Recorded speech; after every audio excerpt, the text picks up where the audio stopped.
ازيكم؟ هقول لكم في الفيديو ده 5 غلطات كنت بعملهم اول ما بدات تمرين. ده طبعا اخر النتائج بتاعتي، ده غير شبه الاصابات اللي جات، وفعلا كنت اتمنى لو حد عرفهم لي في الاول. وانا متاكد ان اغلب اللي بيشوف الفيديو ده حتى الان بيعمل الغلطات دي. وبرضه على الناحيه الثانيه الواحد مش ندمان، ده طبيعي، الواحد لازم يغلط عشان يتعلم. اول واكبر غلطه كنت بعملها اول ما بدات تمرين هي عدد المجاميع المفرط فيه. يعني انا بصراحه اول ما بدات رحلتي كده خالص بدات في جيم مش الجيمات الكبيره قوي، كان جيم صغير كده نسبيا. فكان ساعتها تقريبا الكلام ده في 2018 2019 كده. فكان ساعتها المدرب اللي هناك، وده برده كان عقليه اغلب الموجود هناك، هو يقول لك مثلا العب لعضله الصدر مثلا، او ايا كان العضله تلعبها 10 تمارين 12 تمرينه، اللي هو من الاخر المجاميع وعدد التمارين اللي انت بتلعبها لكل عضله كبير جدا. ويا فرحتي بعدد المجاميع دي، هقول لكم في الاخر برده كان المجاميع دي اغلبها بيكون من وبرده في نفس الوقت فكره ايام الراحه. كنت انا ساعتها برده مثلا ايام الراحه شبه ممكن اقعد اسبوع كامل 7 ايام ورا بعض مش باخد ولا يوم راحه، او ممكن اتمرن 6 ايام كمان في الاسبوع. وكان ساعتها مده التمرين بتاعتي ممكن توصل لبعض الاحيان 3-4 ساعات كمان. وهقول لك ليه. دلوقتي مثلا انت بتتمرن تمرينه الحديد بتاعتك، خدت مثلا 12 تمرينه 13 تمرينه، غير مثلا الكارديو تلعب لك 45 دقيقه، شوف مثلا في كل تمرينه لعبت لك 3-4 مجاميع، هتلاقي نفسك اذا كان تمرينه الحديد لوحدها ممكن توصل لها من 2 ل 3 غير الكارديو. فاللي انا عايز اقوله في نقطه عدد ايام الراحه او ايا كان المجاميع الزياده دي، احنا ناس طبيعيين مش بناخد لا ستيرويدز او هرمونز او ايا كان. لو انت بقى بتاخد القصص دي كلها مالكش دعوه بالفيديو ده اصلا، اطلع منه. ولكن كمجمل انت جسمك مش محتاج كل عدد المجاميع دي، بالعكس انت كل اللي انت هتعمله انت اكنك بتقطع زياده عن لزوم الالياف العضليه، فبالتالي جسمك مش قادر يعمل فول ريكفري او مش عارف يعمل ريكفري بشكل مظبوط للعضله. ده غير زي ما انا قلت عدد المجاميع او التمارين زياده جدا، ده غير ان انت مش بتاخد ايام راحه، فالريكفري عندك ميت. ده غير كل ده انا كنت ساعتها بصراحه في الاول نسب البروتين ممكن مش باخد نسبتي الكافيه وكل الكلام ده. ده غير مثلا احيانا انا كنت بكون في كالوريك ديفيسيت او عجز من السعرات، فتخيل انت مش بتاخد احتياج من البروتين، ده غير ان سعراتك كمان قليله، فانت كده الريكفري عندك قليل، وانت كمان بتكسر الياف عضليه زياده عن اللزوم. فتخيل بقى الموضوع كان عامل ازاي. ومش هضحك عليكم، ساعتها شفت نتائج، ولكن انت زي ما تقول كده ما عملتش 100% من النتائج. طب الصح عشان ما تقعش في نفس اللي انا وقعت فيه، المفروض العضله الكبيره مثلا عضله زي الصدر الظهر الكتف الرجل كل ايا كان كل من دول، انت المفروض تلعب لها من 15 ل 20 مجموعه في الاسبوع كمجمل، سواء بقى قسمهم كل تمرينه 3 مجاميع 4 مجاميع، عايز بقى تقسم المجاميع دي مرتين 3 في الاسبوع. والابحاث اصلا اغلبها رجحت ان انت تتمرن العضله مرتين ل3 في الاسبوع، ده الاوبتيمم وده الافضل. فانت مثلا لو هتلعب 20 مجموعه يبقى تلعب 10 مجاميع و10 مجاميع مرتين في الاسبوع. وللعضله الصغيره من 10 ل 15 مجموعه. الاوزان، ناهيك عن كلمه الاوزان، الموضوع ده عايز اقول لكم 99% لما تنزل اي جيم هتلاقي اغلب الناس بتعمل الموضوع ده، اللي هو انت تبقى عايز تكسر اوزان والوزن ده مش وزنك، وعمال تلعب بنظام نص المدى الحركي. مثلا في البنج بريس تلاقي مثلا ناس بتلعب بالبار حاطط لك مثلا اللي بيلعب ب 100 كيلو والوزن ده مش وزنه. انا مش بقول انت ممكن تتطور وتوصل لوزنه وكل حاجه، ولكن الفكره انت بتلعب بوزن مش وزنك. يعني تلاقي مثلا اللي بيلعب 100 كيلو ده مش وزنه، تلاقيه مثلا عمال يلعب نص المدى الحركي نص المدى الحركي،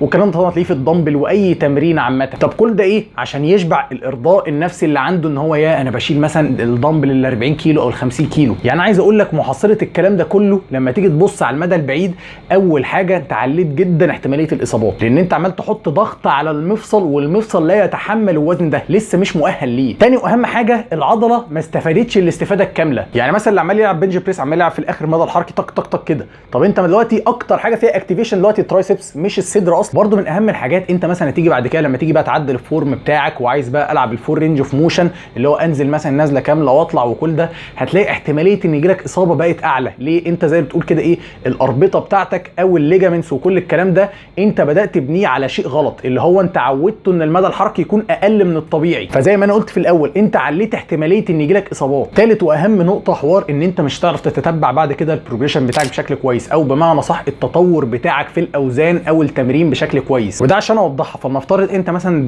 بال40 وال40 بتجيب مثلا 10 عدات اللي هو النص عده ده كده، فانت تيجي بعد كده عايز تخش بال50 وال50، فانت هتيجي بعد كده عايز تقيس بقى انت بتتطور بالوزن ده ولا لا. ما انت هتلاقي نفسك ممكن تزود وزن كمان وتقلل مثلا المدى الحركي شويه، او ممكن لو بدات تزود المدى الحركي بتاعك شويه هتلاقي نفسك العدات قلت، فانت بالتالي مش عارف تقيس تطورك بشكل مناسب. فاتمنى لو انت بتعمل كده حاول قلل اوزانك والعب بوزن مناسب ليك والعب بمدى حركي كامل او الفول رينج اوف موشن. ثالث ومن اهم النقاط حرفيا المجاميع الغير فعاله. يعني على سبيل المثال فلنفترض انت مثلا في تمرينه بتلعب لها 4 مجاميع، تلاقي مثلا اغلب وفعلا اغلب الناس بيعملوا كده، انزل الجيمات وانا اغلب الناس اللي اعرفها وكانت ليه فعلا بيتمرن بالاسلوب ده، ليه مثلا انا ليه 4 مجاميع، تلاقي مثلا ال4 مجاميع اهو اول ممكن مجموعتين او 3 كمان تلاقي عمال يلعب بشبه بتسخين، او بمعنى اصح مش بيقترب من الماسل فيلير او الفشل العضلي. والكلام ده هتلاقيه اكتر في الناس اللي بتتمرن رجل. تلاقي مثلا الشخص ده ممكن يقدر يجيب بالوزن ده 20 عده، وتلاقيه مثلا لعب لك 10 عدات بس. طب انت كده فين من الاقتراب من الفشل العضلي؟ فانت كده بالتالي كل تمرينه مثلا بتلعبها 4 مجاميع، هو تلاقي مثلا المجموعه الاخيره بس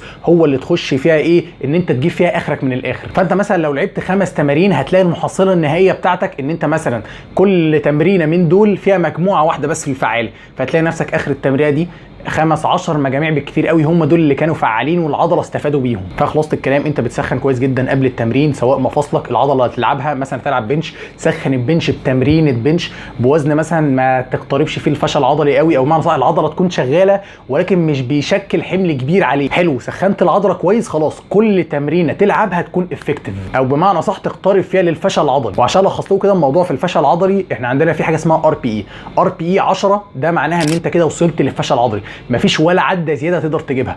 ار بي اي 9 ده معناه ان انت كان فاضل لك عده كمان وتوصل للفشل العضلي. ار بي اي 8 ده معناه ان انت مثلا ايه، كان فاضل لك عدتين وتوصل للفشل العضلي، او في عدتين في التانك كده.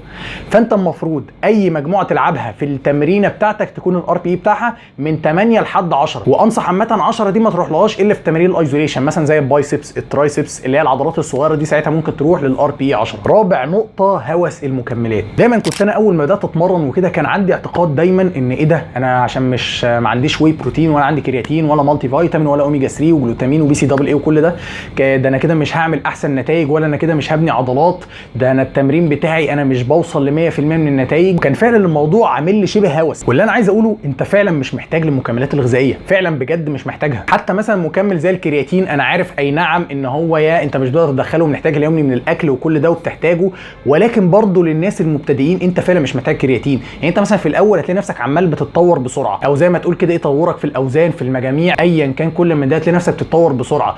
فمثلا الكرياتين ده بيديك بوش حلو، فانا ليه اديك الزقه دي من اولها؟ طب ما اديك الزقه دي مثلا بعد مده من التمرين او كده تلاقي نفسك النتائج بدات تقف، او زي ما تقول مش عارف تتطور. ساعتها لما تاخد الكرياتين تحس بالدفعه اللي انت خدتها، انما ليه اديهولك من الاول؟ وبرده باقي المكملات فعلا انت مش محتاجها عشان توصل ل 100% من النتائج، لا، حتى من اسمها مكملات، يعني بتكمل احتياجك اليومي. يعني مثلا في واحد مش بيقدر يدخل احتياجه كامل من البروتين على مدار اليوم، فده ساعتها ممكن اقول له هات ماشي الواي بروتين. مثلا في شخص مش بياكل اسماك فممكن اقول له هات الاوميجا 3.